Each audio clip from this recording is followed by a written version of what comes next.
ਤੋੜਨਾ ਮਰੋੜਨਾ ਚਾਹੁੰਦੀ ਆ, ਤੋੜ ਮਰੋੜ ਰਹੀ ਆ।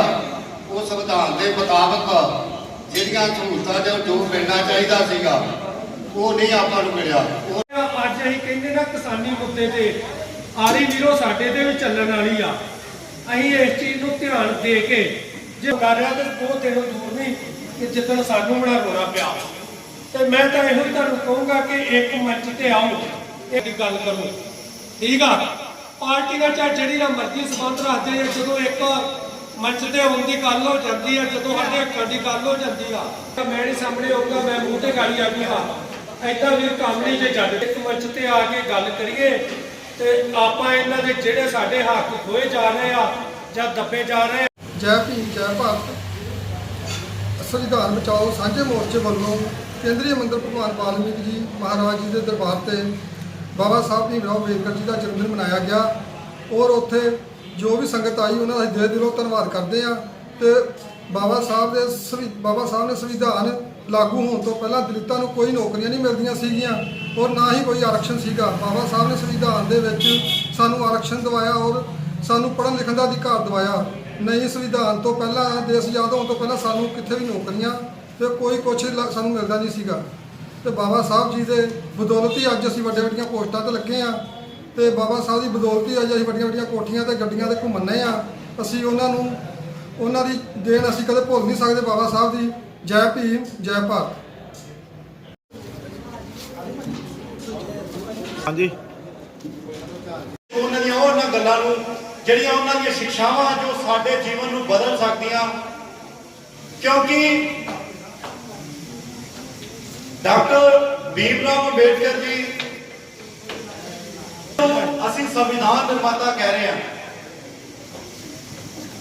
ਦੇਸ਼ ਆਜ਼ਾਦ 1947 ਨੂੰ ਹੋ ਗਿਆ, ਪਰ ਹਾਸ਼ੀਏ ਤੇ ਖੜੇ ਉਹ ਲੋਕ ਜਿਨ੍ਹਾਂ ਦੀ ਆਵਾਜ਼ ਕਿਸੇ ਨੇ ਨਹੀਂ ਕਦੀ ਸੁਣੀ, ਉਹਨਾਂ ਨੂੰ ਆਜ਼ਾਦ ਕਰਵਾਉਣ ਵਾਸਤੇ ਜੋ ਸੰਵਿਧਾਨ ਲਿਖਿਆ ਗਿਆ, ਜੋ 26 ਜਨਵਰੀ 1950 ਨੂੰ ਲਾਗੂ ਹੋਇਆ, ਤੇ ਜੇ ਵਾਸਤਵਿਕ ਆਜ਼ਾਦੀ ਦੇ ਤੁਕ ਦੇ ਵਿੱਚ ਆਪਾਂ ਸਮਝੀਏ, ਅਸੀਂ ਲੋਕਾਂ ਨੂੰ ਸਮਝੀਏ ਤੇ ਅਸੀਂ 1950 ਨੂੰ ਆਜ਼ਾਦ ਹੋਏ ਆ।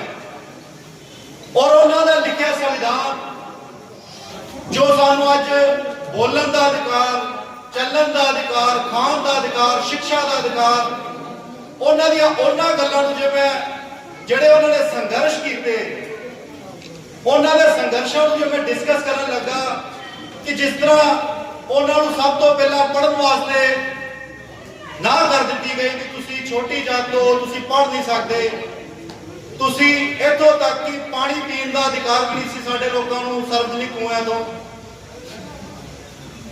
ਅੱਜ ਅਸੀਂ ਆਪਣੀ ਆਜ਼ਾਦੀ ਵੇਖ ਰਹੇ ਹਾਂ, ਅੱਛੇ ਕੱਪੜੇ ਪਾ ਰਹੇ ਹਾਂ, ਅੱਛੇ ਸਕੂਲਾਂ ਕਾਲਜਾਂ ਦੇ ਵਿੱਚ ਪੜ੍ਹ ਰਹੇ ਹਾਂ। ਬਾਬਾ ਸਾਹਿਬ ਦਾ ਲਿਖਿਆ ਪ੍ਰਬੰਧਨ ਜੋ ਅਵਤਾਰੀ ਦੇਵਤਾ ਉਹ ਇਨਸਾਨ ਜਿਹੜਾ ਇੱਕ ਰੱਬੀ ਜੋਤ ਸਾਡੇ ਵਿੱਚ ਆਏ, ਜਿਨ੍ਹਾਂ ਸਾਡੇ ਸਮਾਜ ਦੇ ਦੁੱਖ ਕੱਟਣ ਵਾਸਤੇ ਆਪ ਅਨੇਕਾਂ ਮੁਸ਼ਕਲਾਂ ਝੱਲੀਆਂ।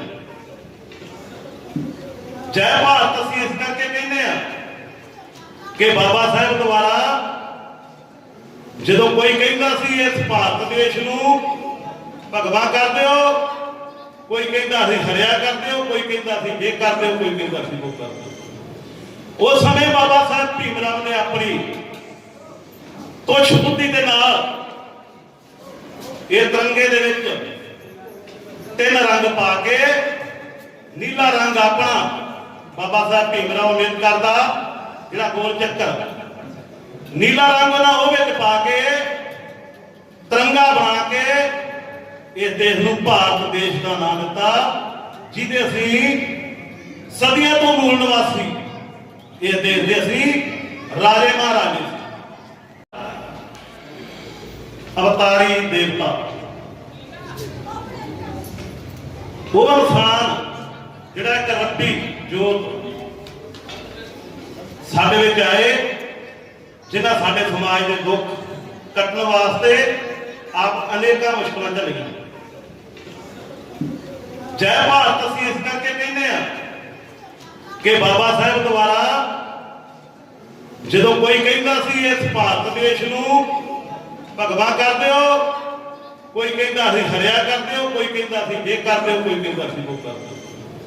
ਉਸ ਸਮੇਂ ਬਾਬਾ ਸਾਹਿਬ ਭੀਮ ਰਾਓ ਨੇ ਆਪਣੀ ਤੁੱਛ ਬੁੱਧੀ ਦੇ ਨਾਲ ਇਹ ਤਿਰੰਗੇ ਦੇ ਵਿੱਚ 3 ਰੰਗ ਪਾ ਕੇ ਨੀਲਾ ਰੰਗ ਆਪਣਾ ਬਾਬਾ ਸਾਹਿਬ ਭੀਮ ਰਾਓ ਅੰਬੇਦਕਰ ਦਾ ਜਿਹੜਾ ਗੋਲ ਚੱਕਰ ਨੀਲਾ ਰੰਗ ਉਹਨਾਂ ਉਹ ਵਿੱਚ ਪਾ ਕੇ ਤਿਰੰਗਾ ਬਣਾ ਕੇ ਇਸ ਦੇਸ਼ ਨੂੰ ਭਾਰਤ ਦੇਸ਼ ਦਾ ਨਾਮ ਦਿੱਤਾ, ਜਿਹਦੇ ਅਸੀਂ ਸਦੀਆਂ ਤੋਂ ਮੂਲ ਨਿਵਾਸੀ ਇਸ ਦੇਸ਼ ਦੇ ਅਸੀਂ ਰਾਜੇ ਮਹਾਰਾਜੇ ਸੀ।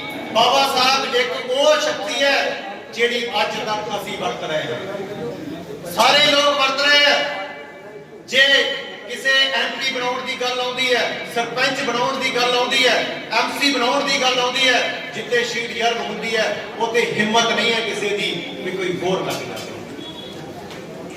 ਉਹ ਬਾਬਾ ਸਾਹਿਬ ਦੀ ਸ਼ਕਤੀ ਹੈ ਜਿਹੜੀ ਅਸੀਂ ਵਰਤ ਰਹੇ ਹਾਂ, ਪਰ ਅਸੀਂ ਲੋਕ 70 ਸਾਲਾਂ ਤੋਂ ਉਹਨਾਂ ਨੂੰ ਪੜਿਆ ਨਹੀਂ। ਸਿਰਫ ਅਸੀਂ ਦਿਨ ਬਣਾਉਣ ਤੱਕ ਅਸੀਂ ਦਿਨ ਬਣਾ ਸਕਦੇ ਉਹਨਾਂ ਦੇ, ਪਰ ਉਹਨਾਂ ਨੂੰ ਪੜ੍ਹਦੇ ਨਹੀਂ। ਜਿੰਨਾ ਪੜਿਆ ਏ ਉਹ ਅੱਜ ਕੁਝ ਹਾਸਲ ਕਰ ਸਕਦੇ।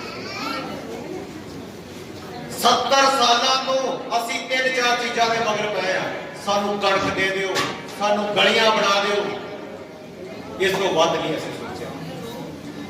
ਬਾਬਾ ਸਾਹਿਬ ਨੇ ਸਾਨੂੰ ਇੱਕ ਵੋਟ ਦਾ ਅਧਿਕਾਰ ਦਿੱਤਾ ਹੈ, ਕਿਉਂਕਿ ਪਹਿਲਾ ਸਿਸਟਮ ਹੀ ਜਿਹੜਾ ਉਹ ਜ਼ਮੀਨ ਵਾਲਾ ਤੇ ਗ੍ਰੈਜੂਏਸ਼ਨ ਵਾਲਾ ਵੋਟ ਪਾ ਸਕਦਾ ਸੀ। 26 ਨਵੰਬਰ 1949 ਨੂੰ ਸੰਵਿਧਾਨ ਲਿਖਿਆ ਗਿਆ, ਕੰਪਲੀਟ ਹੋਇਆ, ਔਰ 26 ਜਨਵਰੀ 1950 ਨੂੰ ਇਹ ਸੰਵਿਧਾਨ ਜਿਹੜਾ ਉਹ ਲਾਗੂ ਹੋ ਗਿਆ। ਸੋ ਨਵੰਬਰ ਦੇ ਵਿੱਚ 49 ਦੇ ਵਿੱਚ ਸੰਵਿਧਾਨ ਕੰਪਲੀਟ ਹੁੰਦਾ ਹੈ, 26 ਜਨਵਰੀ 1950 ਨੂੰ ਇਹ ਸੰਵਿਧਾਨ ਲਾਗੂ ਹੋ ਜਾਂਦਾ ਹੈ। ਉਸੇ ਸੰਵਿਧਾਨ ਦਾ ਆਪਾਂ ਸਾਰੇ ਅੱਜ ਨੇਕ ਮਾਣਦੇ ਹੋਏ ਆਪਾਂ ਉਸ ਸੰਵਿਧਾਨ ਦੇ ਵਿੱਚ ਜੀ ਰਹੇ ਹਾਂ ਔਰ ਉਸ ਦਾ ਲਾਭ ਉਠਾ ਰਹੇ ਹਾਂ। ਡਾਕਟਰ ਭੀਮ ਰਾਓ ਜੀ ਦੇ ਦਿੱਤੇ ਸੰਵਿਧਾਨ ਸਦਕਾ ਆਪਾਂ ਨੂੰ ਸੰਵਿਧਾਨ ਵਿੱਚ ਜੋ ਰਾਖਵਾਂ ਕਰਨ ਨੌਕਰੀਆਂ ਵਿੱਚ ਦਿੱਤਾ ਗਿਆ ਹੈ, ਉਹਦੀ ਬਦੌਲਤ ਅੱਜ ਆਪਾਂ ਵੱਖ-ਵੱਖ ਮਹਿਕਮਿਆਂ ਦੇ ਵਿੱਚ ਆਪਾਂ ਨੌਕਰੀਆਂ ਕਰ ਰਹੇ। ਵੱਖਰੇ ਵੱਖਰੇ ਵਿਸ਼ੇ ਤੇ ਬੋਲਣ ਵਾਸਤੇ ਬਹੁਤ ਕੁਝ ਹੈ, ਕਿਉਂਕਿ ਉਹਨਾਂ ਨੇ ਆਪਣਾ ਜੀਵਨ ਦੇਸ਼ ਤੇ ਸਮਾਜ ਦੇ ਲਈ ਲਗਾਇਆ। ਪਰ ਸਿਰਫ ਆਪਾਂ ਉਹਨਾਂ ਦੇ ਜੀਵਨ ਨੂੰ, ਉਹਨਾਂ ਦੀਆਂ ਡੇਟਾਂ ਨੂੰ, ਉਹਨਾਂ ਦੇ ਨਾਮ ਨੂੰ ਤੇ ਉਹਨਾਂ ਦੇ ਦਿਨ ਨੂੰ ਯਾਦ ਰੱਖ ਕੇ ਆਪਾਂ ਆਪਣਾ ਫਰਜ਼ ਪੂਰਾ ਕਰ ਲਈਏ ਤਾਂ ਮੈਨੂੰ ਲੱਗਦਾ ਇਹ ਨਲਾਇਕੀ ਵਾਲੀ ਗੱਲ ਹੋਊਗੀ। ਮੈਂ ਵੀ ਥੋੜਾ ਜਿਹਾ ਰਫ ਬੋਲ ਜਾਂਦਾ ਕਈ ਵਾਰੀ, ਬੋਲਦਾ ਕਿਉਂ ਬੋਲ ਜਾਂਦਾ? ਕਿਉਂਕਿ ਮੈਂ ਇਸ ਸਮਾਜ ਦਾ ਜੰਮਿਆ ਜਾਇਆ ਹਾਂ। ਜੋ ਪੀੜਾ ਮੇਰੀ ਮਾਂ ਨੇ ਸਹੀ ਹੈ, ਜੋ ਮੇਰੀ ਭੈਣ ਨੇ ਸਹੀ ਹੈ, ਜੋ ਮੇਰੇ ਪੁਰਖਿਆਂ ਨੇ ਸਹੀ ਹੈ, ਉਹ ਪੀੜਾ ਮੇਰੇ ਜੀਵਨ ਨਾਲ ਵੀ ਜੁੜੀ ਹੋਈ ਹੈ। ਉਹ ਦੁਖਾਂਤ ਸਾਡੇ ਨਾਲ ਸਾਰਿਆਂ ਨਾਲ ਜੁੜਿਆ ਹੋਇਆ ਹੈ। ਬਹੁਤ ਸਾਰੇ ਰਾਜਨੀਤਿਕ ਲੋਕ ਸਮੇਂ ਦਾ ਫਾਇਦਾ ਉਠਾਉਂਦੇ ਹੋਏ, ਬਹੁਤ ਸਾਰੇ ਧਾਰਮਿਕ ਲੋਕ ਧਰਮਾਂ ਦੇ ਨਾਮ ਅਲੱਗ-ਅਲੱਗ ਰੱਖ ਕੇ, ਹਾਲਾਂਕਿ ਧਰਮ ਇੱਕ ਹੁੰਦਾ ਹੈ, ਧਰਮ ਅਲੱਗ ABC ਨਹੀਂ ਹੁੰਦੇ, ਧਰਮ ਉਡਾੜਾ ਨਹੀਂ ਹੁੰਦੇ, ਧਰਮ 1 2 3 4 ਨਹੀਂ ਹੁੰਦੇ। ਧਰਮ ਹੁੰਦਾ ਜਾਂ ਅਧਰਮ ਹੁੰਦਾ। ਆਪਾਂ ਇਸ ਗੱਲ ਦੇ ਉੱਪਰ ਵਿਚਾਰ ਕਰਨੇ ਆ, ਆਪਾਂ ਗੱਲਾਂ ਤੇ ਵਿਚਾਰ ਕਰਨੇ ਆ ਜੋ ਸਾਨੂੰ ਮਹਾਪੁਰਸ਼ਾਂ ਨੇ ਦਿੱਤੇ ਹੈ। ਅੱਜ ਦਾ ਜੋ ਦਿਹਾੜਾ ਆ, ਅੱਜ ਦਾ ਜੋ ਦਿਨ ਹੈ, 11 ਪੁਰਸ਼ਾਰਥ 11 ਅਪ੍ਰੈਲ ਮਹਾਤਮਾ ਜੋਤੀਬਾ ਰਾਓ ਫੂਲੇ ਦਾ ਜਨਮ ਦਿਨ ਹੈ, ਜਿਨ੍ਹਾਂ ਨੂੰ ਬਾਬਾ ਸਾਹਿਬ ਅੰਬੇਦਕਰ ਆਪਣਾ ਗੁਰੂ ਮੰਨਦੇ ਸੀ, ਜਿਨ੍ਹਾਂ ਦੇ ਪਦ ਚਿੰਨ੍ਹਾਂ ਦੇ ਉੱਪਰ ਚੱਲ ਕੇ ਉਹਨਾਂ ਨੇ ਆਪਣੇ ਪੂਰੇ ਜੀਵਨ ਨੂੰ ਚਲਾਇਆ। ਪਰ ਆਪਾਂ ਕਦੇ ਬਾਬਾ ਸਾਹਿਬ ਦੇ ਦਿੱਤੇ ਵਿਚਾਰਾਂ ਤੇ ਕਦੇ ਮਨਨ ਨਹੀਂ ਕੀਤਾ। ਆ ਛੋਟੇ ਬੱਚੇ ਬੈਠੇ ਆ ਇੱਥੇ। ਬਾਬਾ ਸਾਹਿਬ ਅੰਬੇਡਕਰ ਨੇ ਤਾਂ ਕਿਹਾ ਕਿ ਇਸ ਦੇਸ਼ ਦੇ ਲੋਕ ਹਿੰਦੀ ਭਾਸ਼ਾ ਬੋਲਣ ਵਾਲੇ ਦਲਿਤ ਲੋਕ ਜਿੰਨੀ ਦੇਰ ਤੱਕ ਤੁਲਸੀਦਾਸ ਨੂੰ ਛੱਡ ਕੇ ਵਾਲਮੀਕੀ ਨੂੰ ਨਹੀਂ ਅਪਣਾ ਲੈਂਦੇ ਉਨੀ ਦੇਰ ਤੱਕ ਨੀਚ ਤੇ ਭੰਗੀ ਬਣੇ ਰਹਿਣਗੇ। ਪਰ ਕਿੰਨੇ ਲੋਕ ਆ ਜਿਨ੍ਹਾਂ ਨੇ ਇਸ ਗੱਲ ਦੇ ਉੱਤੇ ਪਹਿਰਾ ਦਿੱਤਾ ਹੈ? ਬਿਲਕੁਲ ਨਹੀਂ ਦਿੱਤਾ ਸੀ ਪਹਿਰਾ। ਜਿਸ ਵੇਲੇ ਬਾਬਾ ਸਾਹਿਬ ਅੰਬੇਡਕਰ ਨੇ ਗੋਲਮੇਜ਼ ਕਾਨਫਰੰਸ ਵਿੱਚ ਜਾਣਾ ਸੀ ਤੇ ਉਸ ਵੇਲੇ ਵੀ ਉਹਨਾਂ ਦੇ ਬੇਟੇ ਦੀ ਮ੍ਰਿਤੂ ਹੋਈ। ਬਾਬਾ ਸਾਹਿਬ ਅੰਬੇਡਕਰ ਨੇ ਆਪਣੇ 4 ਬੱਚਿਆਂ ਦੀ ਕੁਰਬਾਨੀ ਦਿੱਤੀ ਤੇ ਜਿਸ ਵੇਲੇ ਉਹਨਾਂ ਨੇ ਕੁਰਬਾਨੀ ਔਰ ਬਾਬਾ ਸਾਹਿਬ ਅੰਬੇਡਕਰ ਗੱਲ ਕਰ ਰਹੇ ਸੀ ਤੇ ਬਾਬਾ ਸਾਹਿਬ ਅੰਬੇਡਕਰ ਦਾ ਜਿਹੜਾ ਸਵਾਲ ਸੀ ਉਹ ਆਪਣੀ ਔਲਾਦ ਵਾਲਾ ਨਹੀਂ ਸੀ, ਉਹ ਸਾਡੇ ਵੱਲ ਸੀ, 7 ਕਰੋੜ ਅਛੂਤਾਂ ਦੇ ਵਾਸਤੇ ਸੀ। ਜਿਸ ਵੇਲੇ ਮਾਂ ਰਮਾਬਾਈ ਦੇ ਪ੍ਰਾਣ ਜਾ ਰਹੇ ਸੀ ਤੇ ਮਾਂ ਰਮਾਬਾਈ ਨੇ ਬਾਬਾ ਸਾਹਿਬ ਅੰਬੇਡਕਰ ਨੂੰ ਆਪਣੇ ਕੋਲ ਬੁਲਾਇਆ ਤੇ ਜਿਹੜੇ ਮਾਂ ਰਮਾਬਾਈ ਸੀਗੇ ਉਹ ਵੀ ਉਸ ਵੇਲੇ ਬਾਬਾ ਸਾਹਿਬ ਨੂੰ ਇਹ ਗੱਲ ਕਹਿ ਰਹੇ ਆ ਹੱਥ ਫੜ ਕੇ, ਕਹਿੰਦੇ ਦੇਖੋ ਜੀ, ਇੱਕ ਮਾਂ ਜਿਹਦੇ 4 ਬੱਚੇ ਚਲੇ ਗਏ,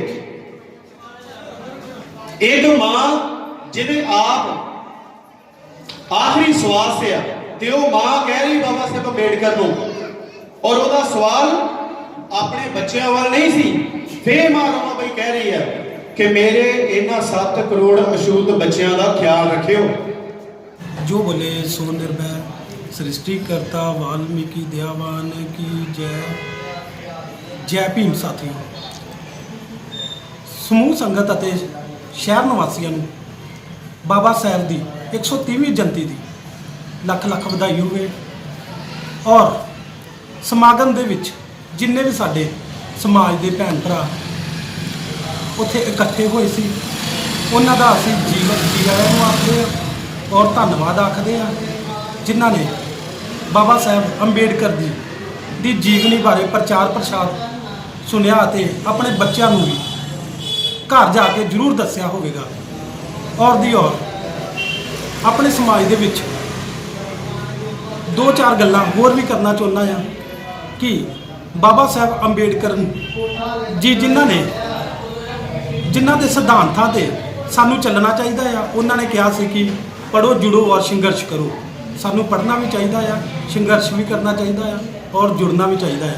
ਔਰ ਨਾਲ ਦੀ ਨਾਲ ਸ੍ਰਿਸ਼ਟੀਕਰਤਾ ਵਾਲਮੀਕੀ ਦਇਆਵਾਨ ਜੀ ਦੇ ਹੱਥ ਵਿੱਚ ਕਲਮ ਆ, ਉਹ ਵੀ ਇਸ਼ਾਰਾ ਸਿੱਧਾ ਇਹੋ ਹੀ ਕਰਦੀ ਆ ਕਿ ਸਾਨੂੰ ਉਸ ਕਲਮ ਦੇ ਰਸਤੇ ਤੁਰਨਾ ਚਾਹੀਦਾ ਆ।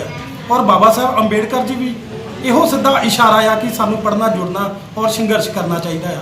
ਕਿਰਪਾ ਕਰਕੇ ਆਪਣੇ ਸਮਾਜ ਨੂੰ ਬੇਨਤੀ ਆ ਕਿ ਖਾਸ ਕਰਕੇ ਆ ਜਿਹੜੀ ਝਾੜੂ ਦੀ ਨੌਕਰੀ ਆ ਇਹ ਛੱਡੋ, ਹੋਰ ਆਪਣੀ ਮਿਹਨਤ ਕਰੋ ਔਰ ਆਪਣਾ ਬੱਚਿਆਂ ਨੂੰ ਵੱਧ ਤੋਂ ਵੱਧ ਪੜ੍ਹਾਓ, ਨਸ਼ਾ ਛੱਡੋ ਔਰ ਬਾਬਾ ਸਾਹਿਬ ਅੰਬੇਡਕਰ ਜੀ ਦੀਆਂ ਸਿੱਖਿਆਵਾਂ ਵਾਸਤੇ ਚੱਲੋ।